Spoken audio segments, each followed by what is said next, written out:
The Classic Offensive team has just announced that their amazing looking mod has been shut down. After 8 long years, they even received a cease and desist for their trouble. So why is all of this happening? Well, according to Valve, it would break the Steam subscriber agreement and their rules on derivative content. But what does that really mean? Aren't other mods derivative too, including Half-Life, Counter-Strike? Or is there something else at play here? What is it? Will these guys ever be coming back? With this many assets developed for the mod and such a community outcry about this whole thing, Valve would just be silly to ignore it. That being said, thank God Valve is focusing on the really important stuff. I have to say guys, I'm really glad we're not dealing with a record number of cheaters and bots on CS2, with more confirmed cheaters in my last 100 games alone on CS2 than my entire 3,000 hours spent in Global Offensive. But fear not, Valve has released Octopus Map. I mapa Jura znajduje się w Polsce. Come on guys, let's go to Żabka and grab a T-skier. They've also added missions. And finally, last but not least, now your unfunny binds will not be unbound from the / key. I've criticized CS2 now, so you can stamp your Valve Tuber bingo card and hopefully the subscribe button. Brave, brave.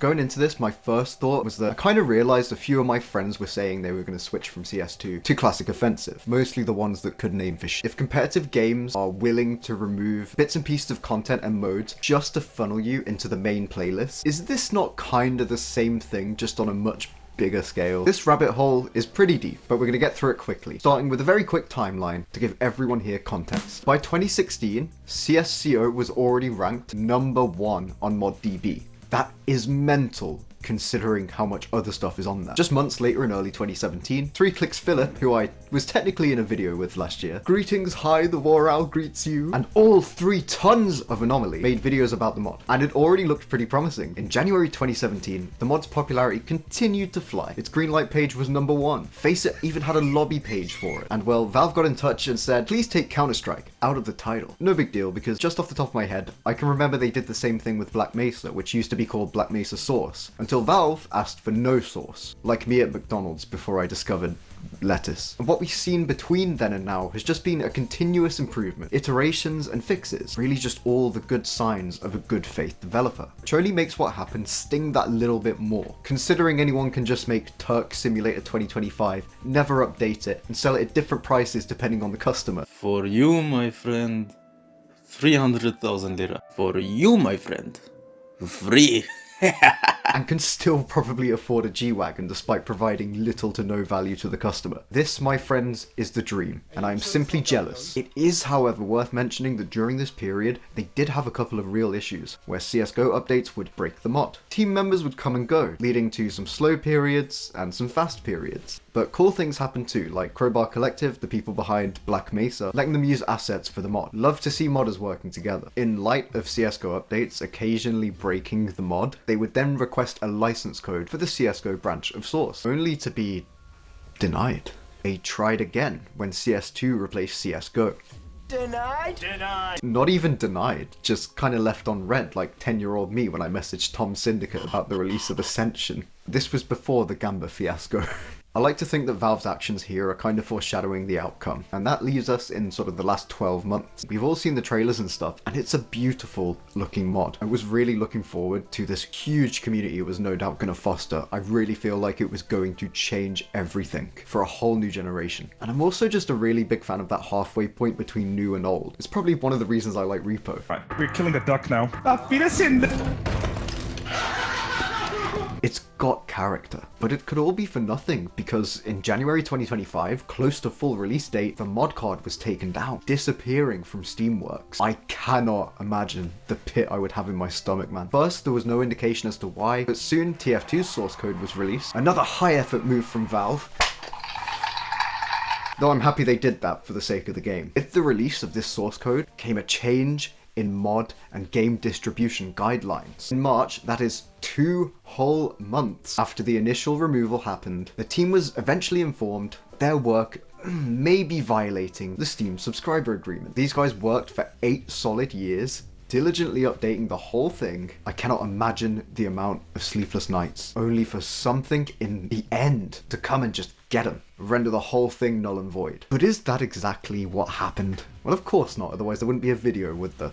dumbass. Just kidding, I love you. I'm just yanking your chain, I love you. In response to this news, the Classic Offensive team decided to go through all the files, check if there's anything in there that there shouldn't be. And one developer basically said, oh, maybe it's the redistribution of CSGO files. Maybe that's what's causing all of this mess. We'll get back to that in a bit. But finally, and worst of all, when they tried to update the mod on third-party platform ModDB, since Steam certainly didn't want it, Valve issued them a big, juicy cease and desist, meaning this goes far beyond any discussion of platforms. It just means that someone with the legal right to do so is sending you a legally binding notice saying, hey, this thing you're doing, you have to stop it now. And if you don't stop or you go against that, you will likely at minimum end up in court or out of pocket in some other way, like a settlement. 1v1ing a company with access to some serious legal firepower. And with this, it's crossed the line from concern to an extra gut punch, and would be a scary thing for anyone to receive. Well, happy release day, I guess. And despite the backlash this decision has received, and even with all the weight of Anomaly and all of these people in the community behind this mod, it wasn't enough. We just need Anomaly to open enough cases to become a major figure at Valve. Come on lads, save the game. You can do it. And if you can't do it, you'll at least probably make your money back. Would I say this is unfair? I'd actually go further to say that even if the team is partially to blame here, it doesn't matter. In this case, there really should be a measure that exists between letting the mod in and completely scrapping it entirely. We get back to that question. Was Valve completely unreasonable? There is one very significant thing. Remember on the timeline earlier when I mentioned that updates were breaking the mod and they needed access to a license code to really fix it properly? Well, it might be that to fix the mod and keep it going, allegedly, they may have had to do some less than savory stuff. They allegedly tweeted something along the lines of, this update has broken the mod, we'll either have to cancel the mod completely or take matters into our own hands. The word they used here was hacking. Hacking the core files. Listen, I mean no offense at all. I love the work you guys have been doing, but you're making it far too easy for Valve to have a problem with you. Now, I'll freely admit that I'm pretty dumb. I don't know the first thing about making a mod, but I do know that you'd specifically surely avoid phrases like this. You know, hacking the core files, if you want to build the impression that this is a clean, legitimate project. Wow, man. Mod snitches, telling all their business. They basically said, no, there's no hack stuff here. But riddle me this, if the updates were breaking their mod, and they were denied access to the tools they needed to fix it legitimately, how exactly is there still a mod in 2025? Could there be another workaround they found? They got a bit more specific. They admitted to using a build from 2020 that has security exploits. Now, this might not sound as bad as hacking the core files, and this isn't on the same level as stealing or buying the PPBs in every round. Yes, Bison. But it's just genuinely shocking to me that they got this far in the process and didn't realize that that just sort of isn't cool. Updates that fix exploits and network ding-dongs are essential, and developers and platforms have no choice but to roll them out. Because if they don't, they introduce threats to players and themselves, their own ability to do business. Not only can this cause serious technical issues, but it's a great way to absolutely glass your reputation very quickly, forever. It's not unusual for a company to be more strict on multiplayer modifications than single player modifications or products, largely for this reason as well. But I'm not about to absolve Valve completely. Get ready to hear a brave point that nobody has ever said in the past 2 decades. Are you ready? I happen to think that Valve's opacity and lack of communication is partially to blame here.